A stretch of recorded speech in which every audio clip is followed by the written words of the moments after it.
தூத்துக்குடியில் திமுக வேட்பாளர் கனிமொழி தங்கியுள்ள வீடு மற்றும் அவரது அலுவலகத்தில் வருமான வரித்துறை அதிகாரிகள் திடீர் சோதனை நடத்தி வருவது பரபரப்பை ஏற்படுத்தியுள்ளது.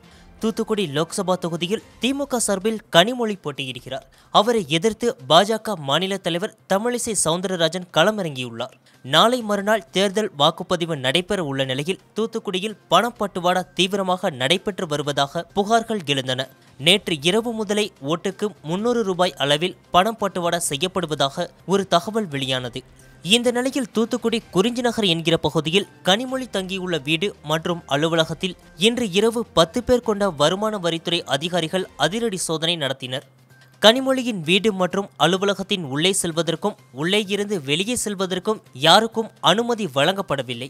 வருமான வரி சோதனை நடைபெறுவது தெரிந்ததும் திமுக நிர்வாகிகள், எம்எல்ஏக்கள் மற்றும் தொண்டர்கள் குறிஞ்சி நகரில் உள்ள வீட்டை சுற்றி திரண்டனர். எனவே கடுமையான பாதுகாப்பு ஏற்பாடுகள் செய்யப்பட்டுள்ளன. மேலும் செய்தியாளர்களுக்கும் சோதனை நடைபெறும் பகுதிகளில் அனுமதி மறுக்கப்பட்டது. ஏற்கனவே வேலூரில் பணப்பட்டுவாடா புகாரை தொடர்ந்து லோக்சபா தேர்தல் ரத்து செய்யப்பட்டுள்ள நிலையில் தற்போது கனிமொழியின் வீடு மற்றும் அலுவலகத்தில் அதிரடி சோதனை நடைபெறுவது பெரும் பரபரப்பை ஏற்படுத்தியுள்ளது.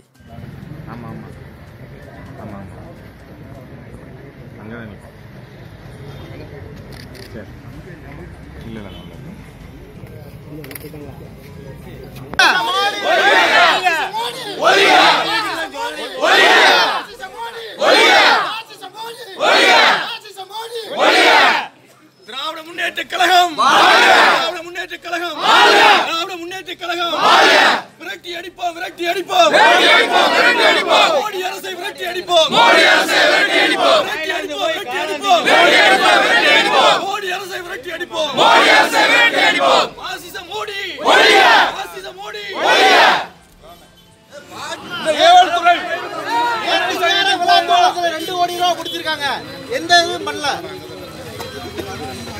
அங்க பணம் எங்களை மடக்கிட்டீங்க. ஆமா ஆமா ஆமா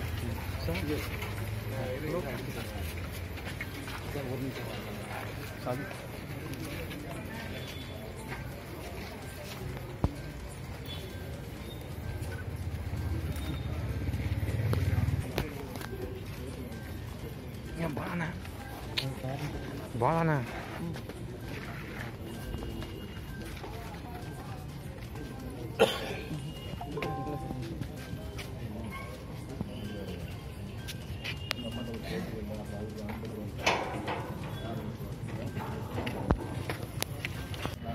ஆமா ஆமா ஆமா அங்கே சரி இல்லை இல்லை